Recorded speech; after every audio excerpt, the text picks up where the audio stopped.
Hey, welcome back to another episode of A Half Hour Bullshit. I'm Daniel. And I'm Josh. And we want to thank you guys right now. We actually had a pretty decent spike in our listenership. That what we call that? Spike. Spike. Well, listenership. That can't be Listenership. right. I feel like viewership works, but it wasn't viewership. It was the listening aspect of this. Either way, guys, we really thank you. Once again, we are a tiny podcast out of Bedford, fucking Indiana. So the fact that we get like one person listening to us that's not either of us is amazing. So we just want to thank you guys again. And you know what? From bottom of my hearts, thank you. And keep the train going, man. Share, subscribe, get the word out there. You know, the people who are watching, they seem to be pretty loyal and following. So it's like, share why you like it. Let people know why you like it. Get us out there. Keep the listening ship afloat. And we did get a question this week. Which, yeah, the listening ship. We did get a question this week. Max Smith asked us the question, are you guys looking forward to Halloween Kills? And Josh, I'll let you take this one first, buddy. Before we jump into the trailers of the week. Are you looking forward to Halloween Kills? It depends on what you mean by looking forward to, and it depends on what you mean by film. And how you define Halloween Kills. But also, I've never really cared much about a lot of the Halloween franchise, so it wasn't really even a big deal to you begin with, right? it was never a big deal to begin with. That's fair. But I didn't like the last one, and this one doesn't look better to me. But we'll see. Now, we'll shift gears. I'm a huge Halloween fan, and I fucking hated the last one. So, honestly, I'm not looking forward to this at all. I'll watch it. You know, I want to, I'll always be there. I'll always kind of show that support. I probably won't pay to see it. This will be, I know you're kind of against the pirating right now, but I'll pirate the shit out of this thing and give a double bird to Dan McBride right to his fucking face because you're better than this, Danny. You're better than this. And I don't know. So, I thought the last one was bad. oh, God. I tried to, I rewatched it again because I was like, maybe I'm just a dick. I did that with Halloween 2, the Rob Zombie version. First time I watched it, didn't care for it. Revisited it many years later because I was like, maybe I was being a dick. And it turns out I was. I actually did like the Halloween Rob Zombie 2 much better second time around. And I watched it a third time since then, and it's still better. And I'm like, God damn. So I was like, Daniel, let's watch Halloween again in 2018. Let's give it another shot. Nope, still dog shit. Still fucking dog. We just ain't talking about that though. We ain't worried about that. But yo, to answer your question, Max, no, we're not really looking forward to it. But you know, we'll check it out. Sorry to disappoint with that dicks. answer. That was kind of a dick response. Like he's just like, hey guys, you big fan? No, fuck you and your movie. We love you, Max. We just hate them. I'm looking forward to it coming out, and we'll see how the reactions are. See how my reaction is. I'll probably bitch about on the numerous other shows I have on here on YouTube. It's not about us when it comes down to these movies. No, it definitely no. Hell no. And the thing is, they're popular. That's the thing I hate because it's like they make money, they're popular, people seem to like it. I just personally don't. They seem to be crowd favorites. It's just not really my taste. Not for us. All right, so we got ourselves 5, count them, 5 movies coming out, this month. This comes out on Friday, so this month. And so we're going to hit them up and tell you our opinions on them. We're going to talk about this weekend, opening up, a movie called We Need to Do Something, where a tornado comes ripping through a town and a family kind of takes shelter inside this house, and after the storm, they become trapped. However, they become trapped for a lot longer than you think. Hours are now turning into days, and they're realizing, holy shit, like, what the fuck's going on? There's kind of an element to this where the main girl is kind of thinking maybe she did something. Her girlfriend may have done something to bring this wrath upon them. So, with that being said, Josh, I'll ask you first. I'll let you go first on this one. What do you think of We Need to Do Something? When I was watching it, I got these vibes that sort of reminded me of Twin Peaks. Okay. At least with the dialogue, because it was weird. And it just seemed that like their interactions seemed kind of off kilter. Okay. They don't seem normal. But I think it's intentional. Like I don't think they're acting as bad. I think they're acting a bit off kilter. Okay. Because the situation's crazy. But even before that, when things weren't even that weird, it seemed like they just had this weirdness to it. They gave me Twin Peaks vibes. I don't know. It could be really cool. I'm curious how it ends. or like what the catch is, because I stopped about Okay. at a certain point. I was like, okay, I'll probably watch it. So Well, that's always I a good don't wanna- indication. If you stop the trailer, that usually means you want to see it. Like, Yeah, even if you think like, it'll be good or I'll bad, watch it. yeah. So, I'll probably watch it, but I mean, I won't go crazy out of my way to watch it. Probably just eventually I'll buy it. if you cross paths with it, you'll check it out. Yeah, and I'll buy That's it. fair. I'll buy it as soon as I see it. Yeah. I won't be like, oh, let me go find that movie, and I'm waiting on the date. Like, Well, I was I'll gonna just say, see it on Vudu. will it be okay? So online Things okay. on Vudu will Gotcha. eventually show up, and then I'll buy it because I want to watch it. Are prices on Vudu usually about the same as DVDs? Is it like 15 something, 20 something? $13.99. $13.99. Okay. I was gonna say, would you? Is it one of those that you may wait for it to come down a little bit, or is $13.99 a reasonable price to you? Or I don't know, maybe a little more than that sometimes. I don't know. We'll just see. Okay. I'm not really worried about it. For me personally, I don't know. I like the concept, but the vibe I was getting was more like The Lodge.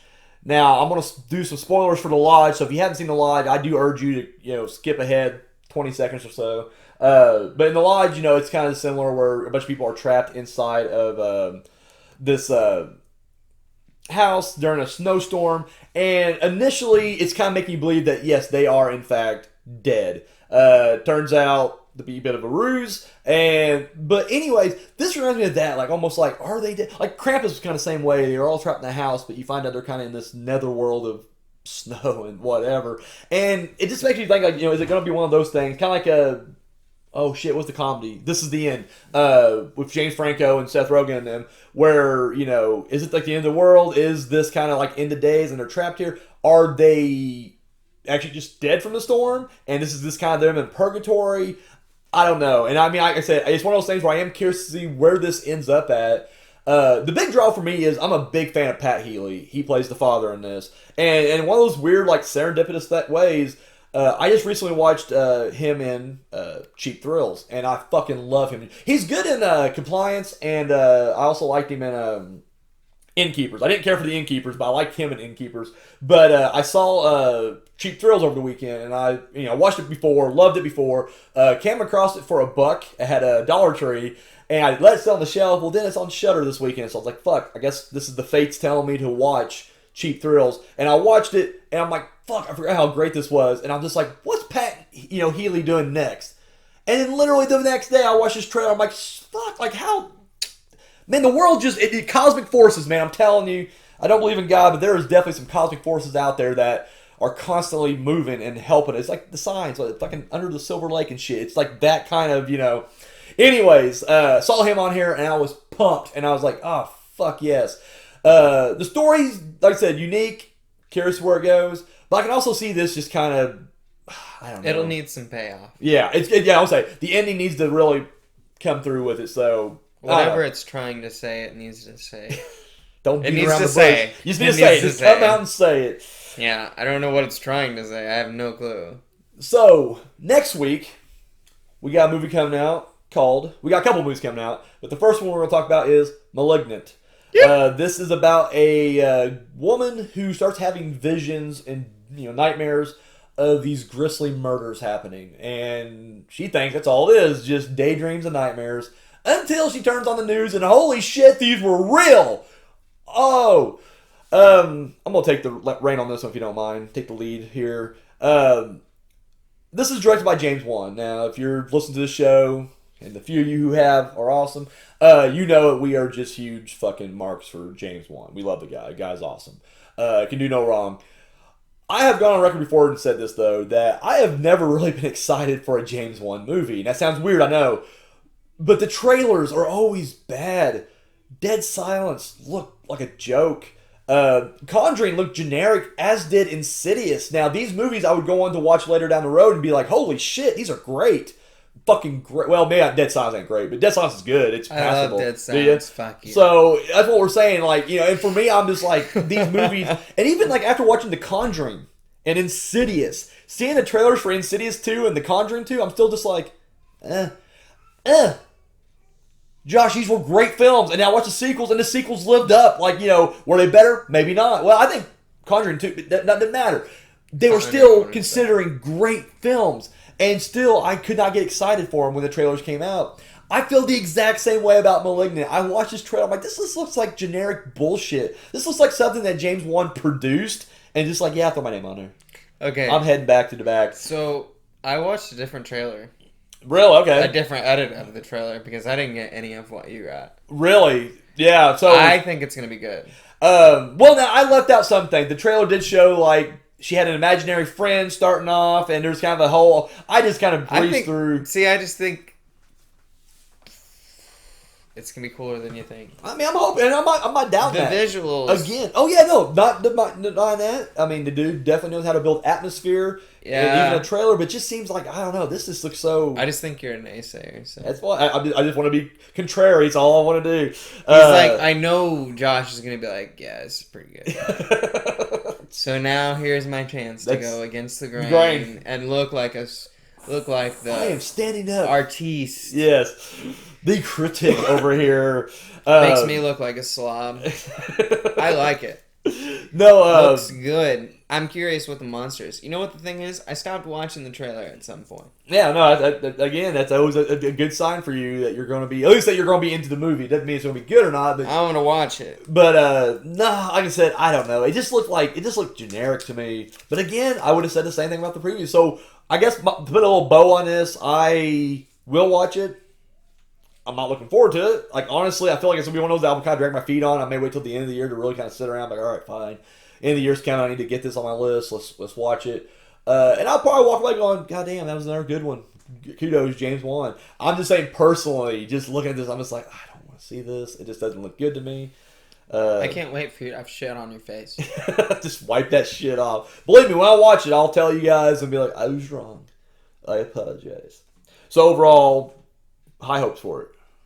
Yep. Anything particular? I mean, what is it about this one that kind of draws you to it? I mean, give us a little bit more. Dive into it. We got a good 17, 18 minutes left. So my thought is just the acting looks good to me. Yeah. Atmosphere looks cool, and I saw just a couple shots where the screen, I don't know, flashes. Mm-hmm. Like it's really bright white. I don't know. It was striking to me in a different way from horror. I don't know. That's what I'm thinking, though. I feel like it looks cool. All right.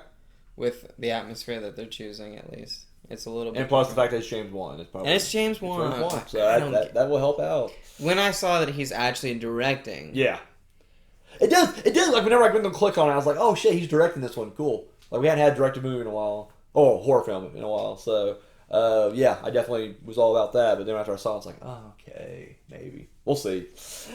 So, up next, we got, also that same weekend, Bad Candy, where, for you Slipknot fans out there, Corey Taylor is a DJ at the local radio station. Him and his co-host are, it's an anthology movie, and basically they're taking calls and they're hearing different tales. However, it turns out these stories may be true, and it may have dire consequences on the rest of the night in this little community on Halloween.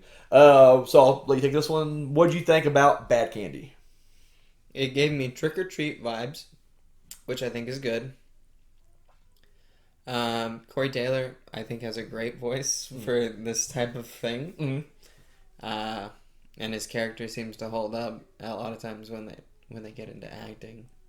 Doesn't go as well as you'd think. Mm-hmm. But it seems like he's going to be able to at least hold up this radio host character. I'm hoping for more than just stories. Like, I really do hope there's, like, more of a combination of, like, some sort of culmination to the stories. Maybe they go together. Maybe there's something that happens at the radio station by the end of it. I don't know. I'd like to see something for real happen and not just be like, they're gonna talk about it and so we're gonna go to a vignette and you see that and then come back. Yeah, like I don't want to watch a show. I don't want to watch a movie like that. Yeah. But the way that they edit the trailer suggests that it's not that. Yeah. So I'm cautiously looking forward to it. Hopefully. You're definitely right, only because in addition to watching trailers, I always kind of look at IMDb and get the little summary blurb they have there, just so I can kind of preface these. And no, it does appear like it will all tie together. Like it's going to. These aren't just stories as you initially think they will be. Now, whether that's a spoiler from IMDb or not, I have no idea. No, Corey Taylor. Now, let me preface this by saying that I'm not a big Slipknot fan at all. But I've seen this dude on multiple horror documentaries. Like, the dude's passionate. Like, the dude, he just seems like us, too. That's what's so crazy. He's like, I don't know. I see metal stars from the old days. He was, fucking Lemmy, man.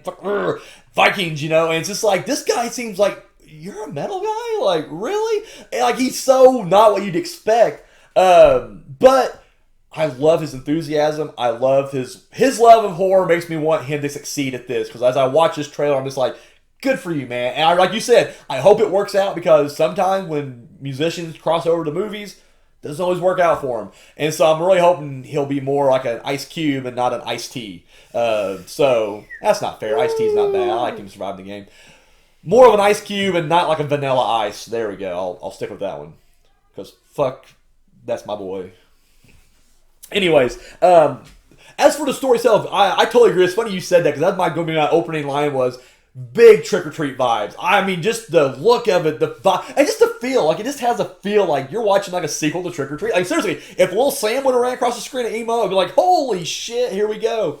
I like the fact that you don't really know what the stories are about. Like, it was just like, all you know is DJ telling stories. Everything else is quick cuts, and I like that because now I'm like, I don't know what to expect. Great at it. No, it really was. So I'm really kind of excited to see what these shorts are going to entail. I'm afraid that the trailer is better than the movie. See, and that's the only thing I was about to say was, after all that, then it's like, but at the end of the day, this is going to be a low-budget horror film. And unfortunately, more often than not, I've seen enough awesome trailers that were for low-budget horror films that when you watch the actual movie, you're just like, fuck. And so anyways, I got vibes of that when it showed the final credits. It was just like, coming soon. I'm just like, oh, okay, fuck. I forgot this is going to be low budget. So, I don't know.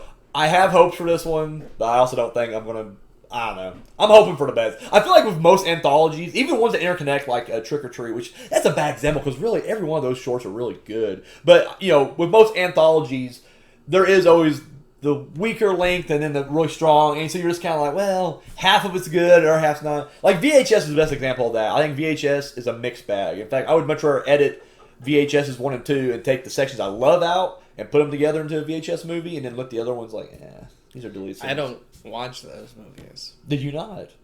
Not really. Okay. Not enough paying. Not enough to pay that $13.99. I didn't watch them closely enough to say that I watched them. Oh, okay, I got you. So you did watch them, but wasn't really paying attention. Fair enough. So, but Bad Candy, like I said, I have high hopes for it, and I really hope it does succeed. But at the end of the day, I will be honest with you.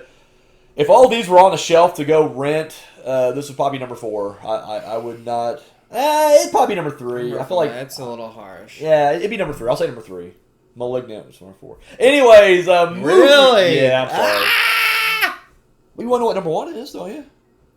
We're about to talk about because up next we're going to talk about a movie called Prisoners of the Ghostlands, where Nick Cage played. Dude, if you would have told me 10 years ago that I'd be hard fucking right now in my pants excited about a Nick Cage movie, I'd be like, go fuck yourself. Nick Cage is dead to me. He hasn't made a good movie since Face Off. I would have said this to you, Josh. With all the respect I have for your movie taste, I would have looked you in the eye and be like, go fuck yourself.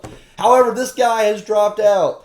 Mandy, Mom and Dad, Color Out of Space, Willy's Wonderland, and now this movie, which I think is going to be added to this pantheon of awesome indie horror nuggets. It's going to be Prisoners of Ghostland. Ghostlands, there's an S at the end of that. Where Nick Cage is playing this notorious convict where, he's got a reputation, bit of a badass. So this guy, he's kind of like a Mad Max kind of post-apocalyptic. Snake Plissken. It is Escape from New York. I was going to say that later. I was going to bring that up later, but we'll bust that now. This is definitely a rejected. Yeah, it's a rejected escape movie for sure. But when I heard the name, I was like, Ghost on Mars? Oh, no. Definitely. No. A different Carpenter. No, but it... Nah. We'll get that in a second. But anyways, so they decide to send him in to the Ghostlands to rescue the guy's daughter, who's played by Bill Moseley. He's like the leader of this group, or he's the president. Literally, it's Escape from L.A. The exact plot, Escape from L.A. Get in there and rescue the president's daughter. So I want to take the lead on this if you don't mind. The visuals, fuck yes. I love this surreal. It's like a cross between, I don't know, like Mad Max and like Mortal Kombat in a way. Like it's very fantasy and insane. But at the same time, it's got this kind of like, it's rooted in reality, even though it's got this kind of surreal layer to it. The thing I loved the best was, if you're reading the, I don't know if you how long you stayed with it, but there were, blurbs, insane. BladeDisgusting.com, or craziest thing I ever watched, this guy. But then it's like, the best movie I've ever been in, Nicolas Cage. I'm just like, pushing it so fucking hard. I love it. I don't know. I'm looking at this as this is going to be just a fun thrill ride. I don't know Even how you though, can say it's the best movie he's ever been in when Mandy is a thing. Hey, man, you didn't see it, and guess what? This is coming from Nick Cage himself. We'll see. This is what Nick Cage... God Nick Cage says himself. Nicolas Cage. So anyways, I think this is going to be just a really fun fucking movie. I had a blast with Willy's Wonderland. I thought that was just a fucking hoot. I loved it. Mandy, fucking incredible. Mom and Dad, though, and I know we differ on this one, but Mom and Dad, to me, visually, no. Mandy's got it beat visually, and just that fucked up, surreal vibe. But as far as like a movie goes, I love Mom and Dad the most, because I mean that's just so fucking out there. I love it. It's great. And then Nick Cage delivers. Oh, dude, acting. He delivers in all these. Like that's the thing. Like he literally is just like I know he can act. You weren't huge on Color Out of Space, but like I love Color Out of Space, and I was bored. And I was just I don't know, man. And again, it's like it's too sleepy, too tired. You need to watch it again. Loved it. No, he can act. I just finished the Abed episode where he takes that class on is Nick Cage good or bad, and it's just like he nails it. Man. Fucking love it. Can we talk about Community for a second? Absolutely. What the fuck's going on? Why are episodes removed? So I can't do it. Yeah. How am I supposed to watch Community? So in the last episode, we talked about how we watched Community, and I mentioned, how I'm on season like 2 or 3, and he's like, well, you got to the Dungeons and Dragons. I'm like, no, I didn't. I know I must have skipped it by accident, because again, the way my Hulu's set up, I've already watched the season once all the way through a couple years ago, and so it saved that, so now whenever you go to click on an episode, it takes you to the end for some reason, and if you watch them in order, something that skips them. So I was like, well, that's probably what it was. I just skipped it. So I went back with a fine-tooth comb. Could not find this episode anywhere. And I was like, what the fuck? Like, this is ridiculous. And so I did a little searching. Turns out, a couple years back, when they banned a big handful, because apparently they did more than I thought they did, of episodes of It's Always Sunny in Philadelphia for using blackface or brownface or yellowface, their words, not mine, they banned like 5 episodes of It's Always Sunny. Apparently, they went through all the back catalog of these other film or TV shows, and Community was one of them, because Chang is an elf, and he went blackface. He's a blood elf. A blood elf, and that's the thing, or dark elf, and that's the thing. Is like, that's not racist. That's a fantasy character. And it's just like it's played as the joke, but that's not what he's doing.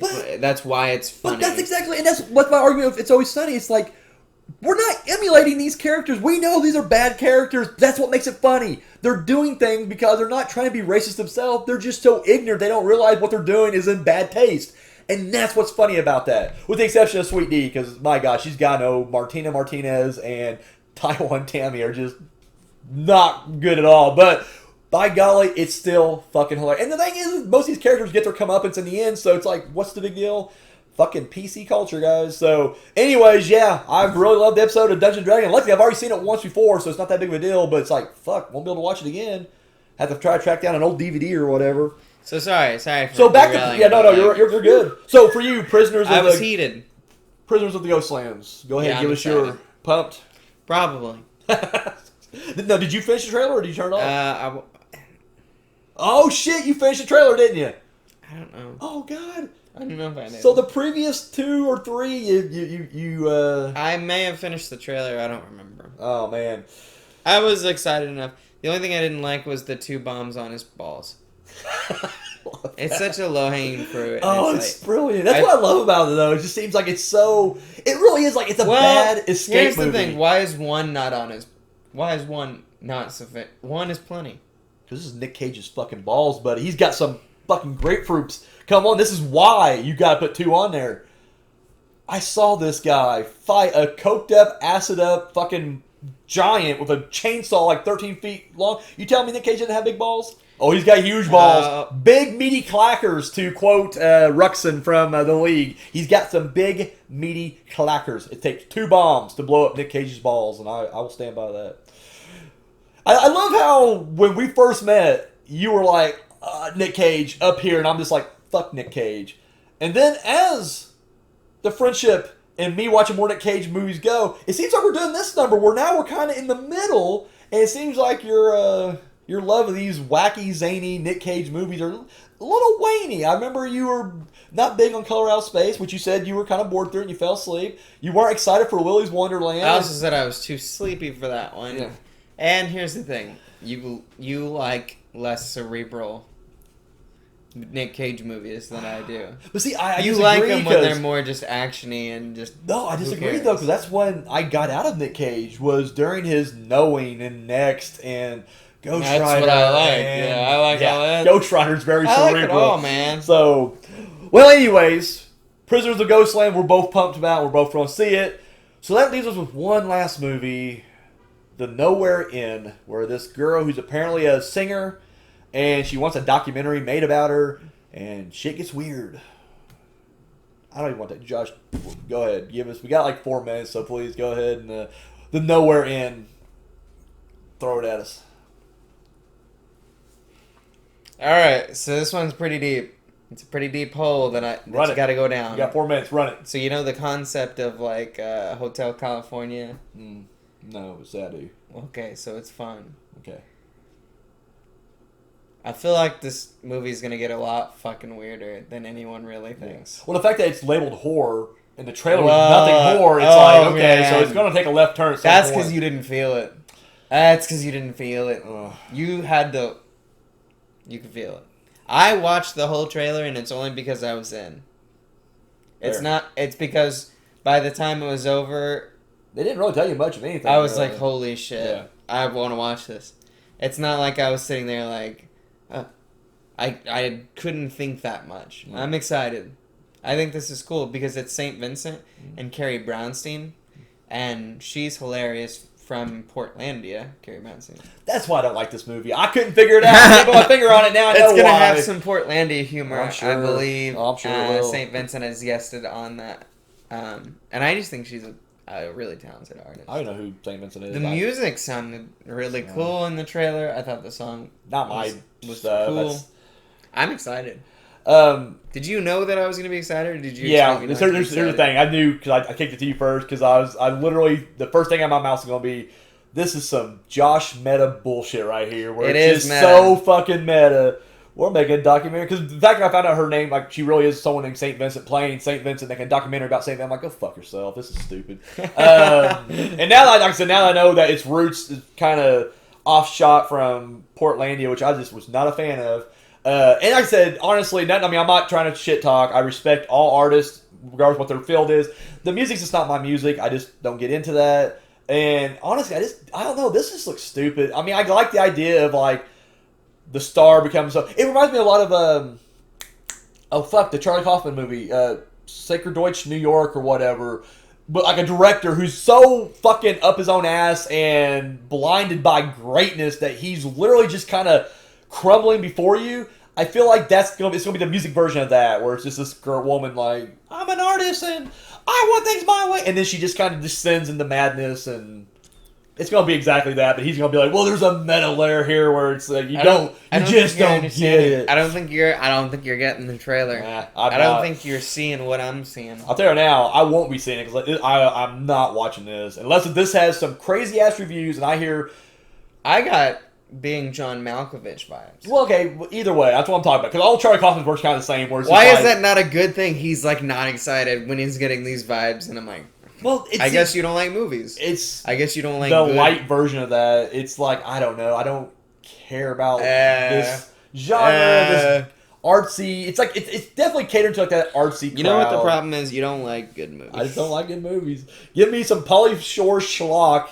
Give me some Nick I love Cage Pauly running Shore. around with a chainsaw. I'm you know in, what movie but- we should talk about for a minute since we got like a little bit of time? So we've already closed the case on We've Nowhere In, closed the right? case, I'm Okay. excited. You're excited. I'm not. Okay. We're gonna talk about 15 seconds, I think. So go ahead. Oh, what's the movie? You got 13 seconds to go. What's it called? Oh shit, you're blanking. Oh shit. What's it called? I don't know. Oh shit. So we're out of time, guys. About to beat Son-in-Law. Son-in-Law. Love Son-in-Law. Great Pauly Shore movie. Watch it. Be with you next time. Thanks for coming. Half hour bullshit. He's Josh, and I'm Daniel. We'll catch you next time.